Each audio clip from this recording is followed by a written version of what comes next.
Bienvenue chez les fétiches de guerre. Alors, comme vous le savez, la CEDEAO, nous avons déjà consacré une très longue étude sur cette organisation.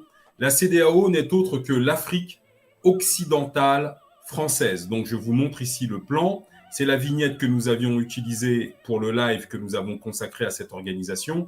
À l'écran, vous avez l'Afrique occidentale française, qui n'est que, en fait, c'est la carte de la CEDEAO d'aujourd'hui. C'est la même chose. Tout simplement qu'en fait, la France, constatant qu'elle allait perdre ses colonies en 1958, va décider donc de renommer l'Afrique occidentale française en communauté économique des États de l'Afrique de l'Ouest. D'ailleurs, à l'écran, vous avez là les statuts que vous pouvez télécharger, sans libre accès.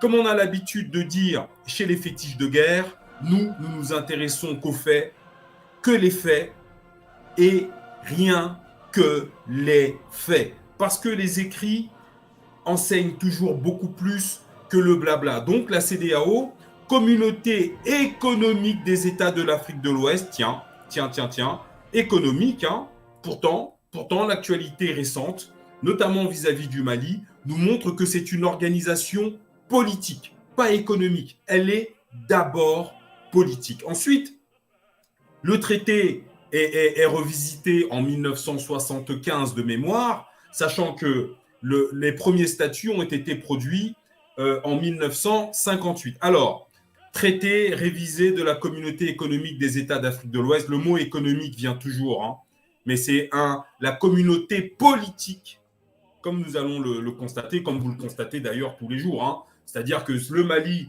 n'a pas le droit de s'autodéterminer si l'instrument, la CEDEAO, qui en réalité est la France, d'accord, ne donne pas son feu vert. En gros, si vous voulez, à travers la CEDEAO, la France prend le contrôle des États de la région. Alors, réaffirmant le traité de la communauté économique des États de l'Afrique de l'Ouest, voilà, signé à Lagos le 28 mai 1975 et considérant ses acquis, conscient de la nécessité impérieuse d'encourager. Vous voyez, ce sont des statuts qui sont rédigés par des Occidentaux. Parce que nécessité impérieuse, je regrette, ce n'est pas du langage africain, ça, vous voyez. C'est-à-dire que les documents vous renseignent mieux que du blabla, mais en plus de ça, la dialectique vous montre que ce n'est pas du tout un document, ce n'est pas des statuts qui ont été rédigés par des Africains en réunion qui ont décidé de rédiger ensemble un traité commercial. Vous voyez, conscient de la nécessité impérieuse, ça c'est un terme français, totalement français, nécessité impérieuse, de stimuler et d'accélérer le progrès économique et social de nos États dans le but d'améliorer le niveau de vie de nos peuples. Eh bien, dis donc, depuis 1975, nous voyons tous les jours l'amélioration du niveau de vie de nos peuples.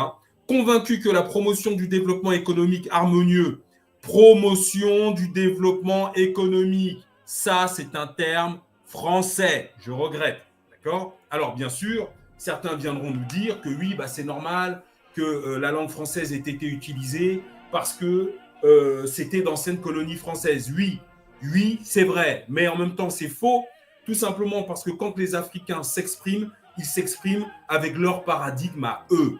Bien qu'ils le fassent en langue française, ils utilisent les éléments de leur propre paradigme. Donc, ce n'est pas recevable. Donc, convaincu que la promotion du développement économique harmonieux de nos États requiert une coopération et une intégration économique efficace. En fait, si vous voulez, comme si, avant l'existence de la CEDEAO, nos États n'échangeaient pas entre eux. En réalité, l'Afrique, et c'est tout le piège de ce document, n'a jamais connu des États. Les États ont été créés en 1885 à Berlin. Les Blancs se sont partagés l'Afrique. Donc ça veut dire que même cette notion d'État n'est pas une notion africaine, mais passons.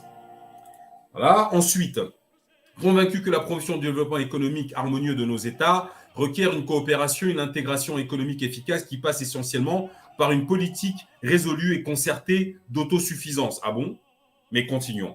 Ayant à l'esprit la charte africaine des droits de l'homme, ah bon, et des peuples et la déclaration des principes politiques de la communauté économique des États d'Afrique de l'Ouest, voilà. Donc ici, c'est pareil. La charte africaine des droits de l'homme, moi, je suis africain, je suis né en Afrique, Je la connais pas. Je la connais pas. Charte africaine des droits de l'homme, nous connaissons la charte de Mandé, mais ce n'est pas ça. On ne nous parle pas de ça. Mais je continue. État de l'Afrique de l'Ouest, adopté par la 14e session ordinaire de la conférence des chefs d'État et de gouvernement du 6 juillet à Abuja. Bon, en fait, je pense que vous avez compris. Alors, on continue. Convaincu que l'intégration des États membres en une communauté régionale viable peut requérir la mise en commun partielle et progressive de leur souveraineté nationale au profit de la communauté dans le cadre d'une volonté politique collective. Ça, c'est très, très grave. Convaincu que l'intégration des États membres en une communauté régionale viable peut requérir la mise en commun partielle et progressive de leur souveraineté nationale. Ça, c'est très, très grave. Et j'arrêterai cette vidéo à ce texte. D'accord? C'est très, très grave. Convaincu que l'intégration des États membres en une communauté régionale viable peut requérir la mise en commun partielle et progressive de leur souveraineté nationale au profit de la communauté dans le cadre d'une volonté politique collective. Ça, c'est très grave.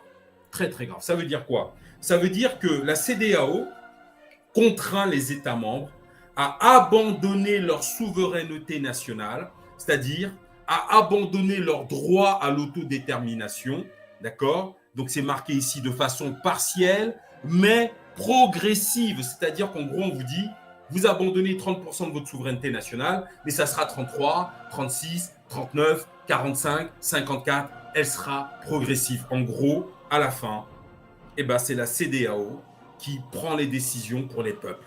Voilà. Les peuples qui sont aujourd'hui affiliés à la CEDEAO sont en gros, si vous voulez, à nouveau esclaves de ceux qui tirent les ficelles. Alors, ceux qui tirent les ficelles, comme vous le savez, sont totalement bleus, blancs, rouges. Voilà. On ne peut pas signer un décret qui emmène les États à abandonner, même partiellement, leur propre souveraineté. Ça veut dire que l'autodétermination des peuples, voilà, en réalité, là, il n'y a plus de souveraineté du tout. Pourquoi? Parce que toutes les décisions qui doivent être prises, l'organisation politique des États, nous le voyons avec le Mali, voilà, c'est la CEDEAO qui doit dire combien de temps Assimi Goïta et le CNT. Non, non, non, non, non. Pour nous, les fétiches de guerre, c'est Assimi Goïta à la tête du Mali jusqu'à sa mort. Voilà. Parce que la stabilité de nos États en Afrique est un immense problème pour les pilleurs que sont les Occidentaux, parce que la stabilité apporte la paix apporte le développement économique. Le développement économique, c'est quoi? C'est la souveraineté économique, c'est la souveraineté monétaire, c'est la souveraineté militaire. Et on comprend pourquoi aujourd'hui, la France se sert de la CEDEAO pour mettre la pression sur l'État du Mali. Et quand elle est en train de se rendre compte que ça ne fonctionne pas, maintenant on entend dire que l'OTAN va intervenir au Mali. Ah bon? Pour quelle raison? Eh bien, vous comprenez que ce document, nous allons le lire et nous n'arrêterons pas de le lire. Et on fera des petites vidéos de 10 minutes pour que tout le monde comprenne bien cette immense escroquerie qu'est la CEDEAO. Au prochain épisode, je vous dis à très bientôt au prochain épisode.